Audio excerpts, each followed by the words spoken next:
Hello and আসসালামু আলাইকুম everyone. আশা করছি সবাই ভালো আছেন। আজকে আমি শেয়ার করব বরবটি দিয়ে রুই মাছ, সাথে থাকছে ইলিশ মাছ এবং নারকেল, এসব উপকরণ দিয়ে মজাদার একটি তরকারি রান্না করব, যা দুপুরের লাঞ্চের জন্য একদম পারফেক্ট। তো আশা করছি ভিডিওটা আপনাদের কাছে ভালো লাগবে। প্রথমে আমি নিয়ে নিলাম 2 পিস রুই মাছ আর 3 পিস ইলিশ মাছ, দিয়ে দিলাম হাফ চা চামচ লবণ, হলুদের গুঁড়ো হাফ চা চামচ মরিচের গুঁড়ো দিয়ে দিচ্ছি।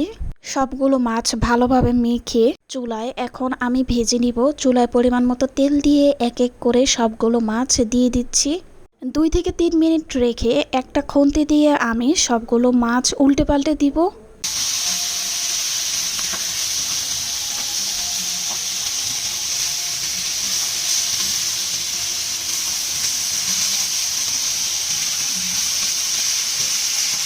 মাছগুলো ভাজা হয়ে গিয়েছে আর আমি মাছগুলো চুলায় প্রায় 5 থেকে 6 মিনিটের মতো রেখেছিলাম। মাছগুলো এক সাইডে রেখে একটা পাতিলে আমি 1 কাপের মতো পেঁয়াজ কুচি এবং আধা কাপের মতো সরিষার তেল দিয়ে দিলাম। এবারে লবণ দিয়ে দিচ্ছি 2 চা চামচ এবং সাথে হলুদের গুঁড়ো প্রায় 1.5 চা চামচ এবং মরিচের গুঁড়ো দিয়ে দিচ্ছি প্রায় 2 চা চামচ। এবারে নেড়ে চেড়ে মশলাটা কষিয়ে নিব। মশলাটা একটু কষানো হয়ে গেলে এবারে আমি দিয়ে দিচ্ছি বরবটি। এখানে 1 কেজি পরিমাণ বরবটি আমি কেটে ভালোভাবে ধুয়ে নিয়েছি। ভালোভাবে নেড়ে চেড়ে নিব যাতে করে মশলাটা বরবটির সাথে ভালোভাবে মিশে যায়। জন্য আমি এখানে 1 মগ পরিমাণ পানি দিয়ে দিচ্ছি।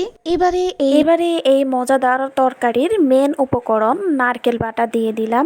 মানে 2 টেবিল চামচ নারকেল বাটা দিয়েছি। নারকেলটা আমি ব্লেন্ডারে ব্লেন্ড করে নিয়েছিলাম। সাথে 1 চা চামচ জিরার গুঁড়ো দিয়ে দিলাম।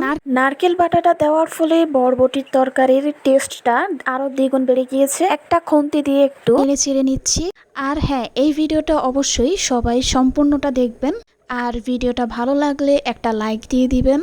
তরকারিটা সেদ্ধ হওয়ার জন্য একটা ঢাকনা দিয়ে ঢেকে রাখবো প্রায় 5 মিনিটের মতো। 5 থেকে 6 মিনিট পর ঢাকনাটা উল্টিয়ে আমি চেক করে দেখবো যে বরবটিটা সেদ্ধ হয়েছে কিনা। প্রায় সেদ্ধ হয়ে গিয়েছে। এবারে এখানে কাঁচামরিচ পরিমাণ মতো দিয়ে দিলাম। তরকারিতে ঝোল রাখার জন্য আমি যেই ব্লেন্ডারে নারকেল ব্লেন্ড করেছিলাম ওটাতেই করে প্রায় 1 ঝগের মতো পানি দিয়ে দিয়েছি।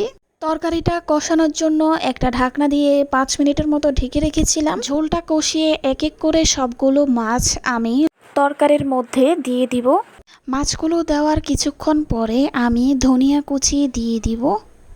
ধনিয়া কুচি দেওয়ার পরে সবগুলো মাছ একটু উল্টে পাল্টে দিব আর একটু নেড়ে চেড়ে নিব ভালোভাবে।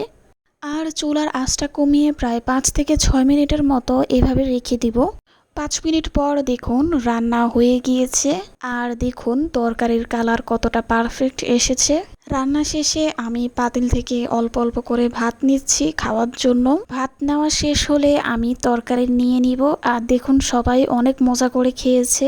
তরকারি প্রায় শেষের দিকে, আমি অল্প করে তরকারি নিয়ে নিচ্ছি। প্রথমবারে একটা দুর্ঘটনা ঘটে গিয়েছে, পাতিলের মধ্যে তরকারি লেগে গিয়েছিল। এরপরে ওইটা মুছে আবার আরেকটা তরকারি নিলাম, সাথে একটু ঝোল নিয়ে নিচ্ছি। আমি সচরাচর তরকারি খুবই কম খাই, আজকে যেহেতু নিজে রান্না করেছি তাই একটু বেশি করে নিলাম আর কি। এই যে আমার খাবারের প্লেট রেডি হয়ে গিয়েছে, সাথে একটু শসা নিয়েছিলাম আর একটু ডাউলের ভর্তা নিয়েছি। আশা করছি ভিডিওটা আপনাদের কাছে ভালো লেগেছে। তো আজকের ভিডিওটা ছিল এই পর্যন্তই। সবাই ভালো থাকবেন, সুস্থ থাকবেন। আল্লাহ হাফেজ।